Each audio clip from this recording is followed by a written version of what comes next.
सुकून के लिए दिया है वोट। तो एक तो ये क्लियर हो गया। दूसरी बात आप आई है कि प्रशांत किशोर को आज इकरा बीच में क्यों याद आ रहा है? इसलिए याद आ रहा है कि आज वो खुद एक पॉलिटिकल पार्टी को बना के, पॉलिटिकल पार्टी का फॉर्मेशन करके आज आप बिहार में इलेक्शन लड़ रहे हैं और पूरे सीट पे इलेक्शन लड़के अकेले चुनाव जीत के आप ये चाह रहे हैं कि हम बिहार के चीफ मिनिस्टर बन जाए। इसके लिए उनको जरूरत है मुसलमानों के वोट की, और वो मुसलमानों का वोट उनसे कैसे मिलेगा? तो उनको पता है कि इनके वर्ड को, इनके कुरान को कोट करो और इनके जो सेंटिमेंट हैं उनको जगाओ और लोगों को, मुसलमानों को गुमराह करो और भड़काओ।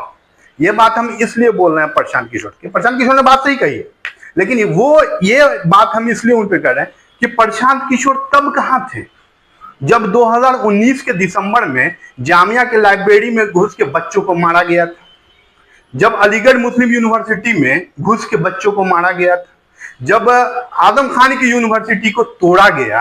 वो यूनिवर्सिटी में कौन पढ़ रहे थे? बच्चे ही पढ़ रहे थे ना। अलीगढ़ में कौन पढ़ रहे थे? बच्चे ही पढ़ रहे थे ना। जामिया में कौन पढ़ रहे थे? बच्चे ही पढ़ रहे थे ना। तो क्या उनके इकरा का स्पेलिंग गलत था क्या? उनके इकरा का स्पेलिंग और प्रशांत किशोर के इकरा का स्पेलिंग अलग अलग है क्या? कि दोनों का मतलब एक था। तो उस दिन तो उनको इकरा इसमें याद नहीं आया। आज जब उनको राजनीति करना है तो उनको इकरा इसमें याद आ रहा, सब कुछ याद आ रहा। तो इसलिए ये टोटली गुमराह कर रहे लोग। एक भी हमको उनका ट्वीट या वीडियो दिखा दीजिए कि जब जामिया का स्ट्रगल चल रहा था तो वो जामिया के बच्चों के साथ थे, अलीगढ़ का स्ट्रगल चल रहा था तो अलीगढ़ के बच्चों के साथ थे। या एक भी ट्वीट दिखा दीजिए जब आजम खान का यूनिवर्सिटी टूट रहा था यूपी में, जब बुलडोजर से तोड़ा गया था, आजम खान चिल्ला के रो रहे थे, चिल्ला चिल्ला के लोगों से कह रहे थे आजम खान उस टाइम कि हमारे यूनिवर्सिटी को इन लोगों ने लूट लिया, हमारी लाइब्रेरी को लूट लिया। तो लाइब्रेरी में क्या बम था? कि लाइब्रेरी में वही किताब था, वही इकरा था।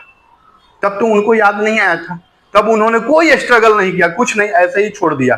कहीं पर मुसलमानों बच्चे, चलिए उन सब के बाद भी दिल्ली में जो अभी बच्चे प्रोटेस्ट कर रहे हैं जॉब के लिए, क्या जन स्वराज उनके साथ है?